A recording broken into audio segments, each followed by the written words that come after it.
Is this thing on? All right, here we go. So, like I was saying,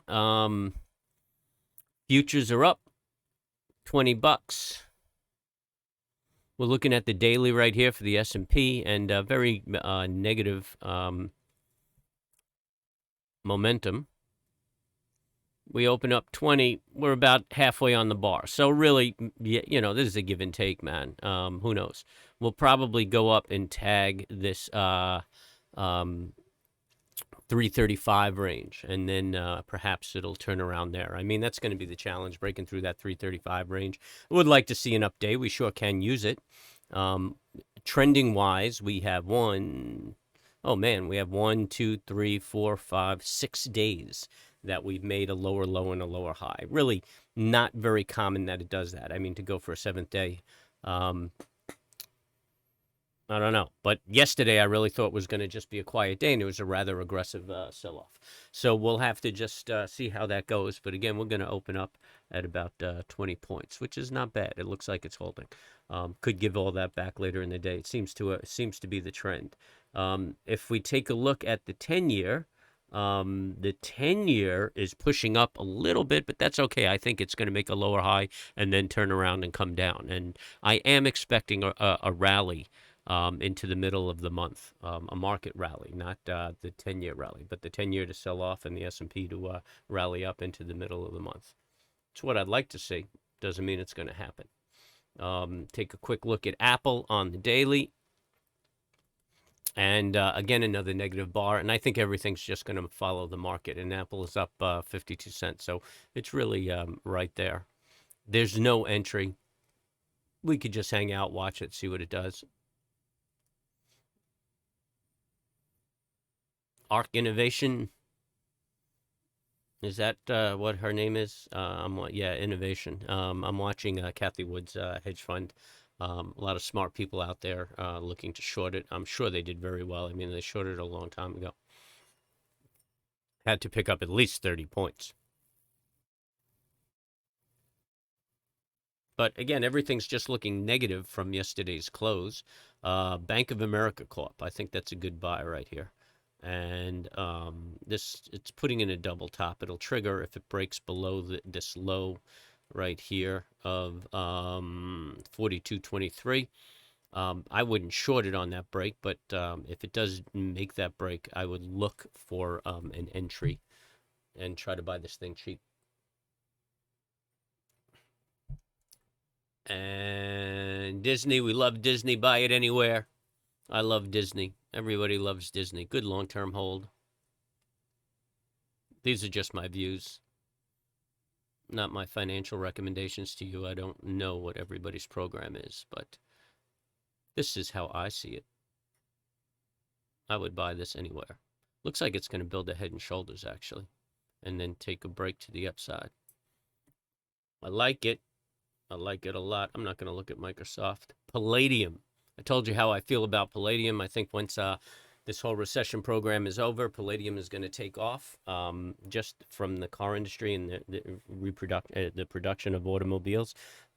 This is an ETF that trades Palladium. The symbols are PALL. And I'm keeping my eye on it. I'm actually chipping away at it at low prices. The daily looks like the momentum is turning around, starting a trend up. I don't know if you're going to see it much cheaper than this. I like Virgin Galactic, even though it's beating the hell out of me. I mean, I'm not out of the money or anything. I'm around break even on it, but it's taken a long time. But that's something that I'm just holding and forgetting about. I like the industry. I like the sector. I'm not buying it for today.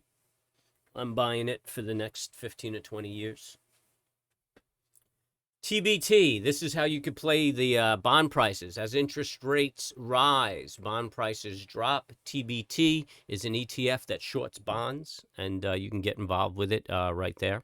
Fairly decent price. I have it around the 15s or so, but I've been anticipating this for quite some time. So still a good move, man. I'd say 22 before year end, maybe 28 this time next year. Tesla Tesla's just a good buy on dips. Again, they're doing a lot of great stuff with the EV company, but I like their battery storage and software. So, Tesla's a good buy on dips. Viacom, again, no dividend paying or anything. It's just something I'm in, and I'm looking for a $64 number. The damaged goods after that big sell-off, so you just have to wait for this thing to roll around. You could stay bullish as long as it's above this trend line down here on my daily. Just chip away. Verizon pays a nice dividend, good company, very consistent, very conservative investment, but it's about the dividend and the income. And, 20 years from now, the capital appreciation is going to be great. Your children are going to be wealthy. And ExxonMobil, another really great dividend stock I like to watch. And they're making their move. I mean, it trades between 50 and 70 throughout the year. Those are the ranges. I mean, because of the cost of living, it'll obviously appreciate more, and you may not see that low end of 50 again. You might see 70, but 60. But these guys love to protect their dividend, man. If they're in business, they're going to pay you a dividend, and they pay a really handsome dividend. And I mean, I don't care what you say. Oil's going to be around. I mean, the consumption may change, but oil's going to be around. I mean, automobiles are going to be on the road for at least another 40 years. Gas-powered automobiles. I mean, in my lifetime, I know I'm not going to see the 100% EV car population.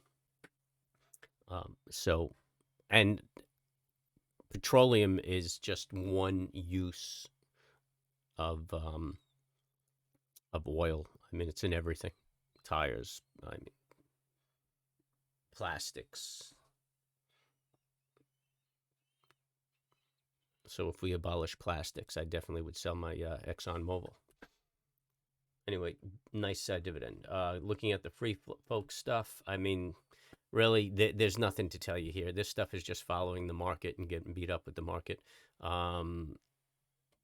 This sucker still is on a downslope, although today it's up a little bit. I mean, you could see right here, they're just up at nickels and dimes. It means nothing. AMC still down. Again, we say we're positive, but it looks like it's getting ready to break that line right there. Yeah, we're saying bullish above this trend line, but it looks like it's getting ready to break that line, and then it's going to fight its way down. Really nothing else here worth taking a look at. They're all up nickels and dimes. So anyway, that's my spiel for the morning. In the snooze, here's Yellen trying to scare. This is like a typical, I don't know. This is like the Democratic Communist Party at this point. And look, she's just trying to scare people into influencing Republicans to pass this debt limit with their spending package tagged on. I mean, but you remember when Trump first ran for election, the Democrats were just screaming that he was going to tank the market and your investments are going to blow up and the economy is going to turn around and the whole nine yards. And obviously, it's just a scare tactic that they use. It's ridiculous. It's really ridiculous what's going on with this party. And I'm not pro-Republican either. It's just that I think that these guys are getting so extreme, so ridiculous that all the stupid shit the Republicans do is kind of just shadowed, and I just go with their stupid shit over there. These guys, I mean, I'm more pro-independent myself, but obviously people in this country don't have the balls to vote independent. So anyway, in the news is Yellen using a scare tactic to resolve the debt limit. And they're going to. I mean, the Democratic Party is not going to let this go. What they're going to do is they're going to cut the fat off of the debt budget, and then the Republicans will roll, unless these guys go to reconciliation. And then, I mean, they have to disclose everything they want to spend money. And that's why they don't want to do the reconciliation, because they have to make too many disclosures, and it'll tie their hands. They won't be able to inflate the budget down the road. So anyway, that's the short of the long. Politicians suck, man. And then, so in the economic calendar, the other very important news article, we have balance of trade today, which came in a little lighter than expected. But I'm sure that's due to the bottlenecks in logistics of shipping. So really not a big deal. You got Feds speaking all the time, so be careful because one or two of these guys say something freaky, and it just creates more volatility. And tomorrow we have EIA. It should calm down the markets, but again, I thought yesterday would be a quiet day, and we got obliterated. There's another Fed speaking, and then non-farm on Friday, which is a pretty important number, and that's quite a forecast, man. They're expecting like a 200,000 job jump. Um, so we'll see. But normally going into non-farm, things are very, very quiet. Just doesn't seem the case. So anyway, that's the deal. We've got about 20 minutes till the market opens. So get ready.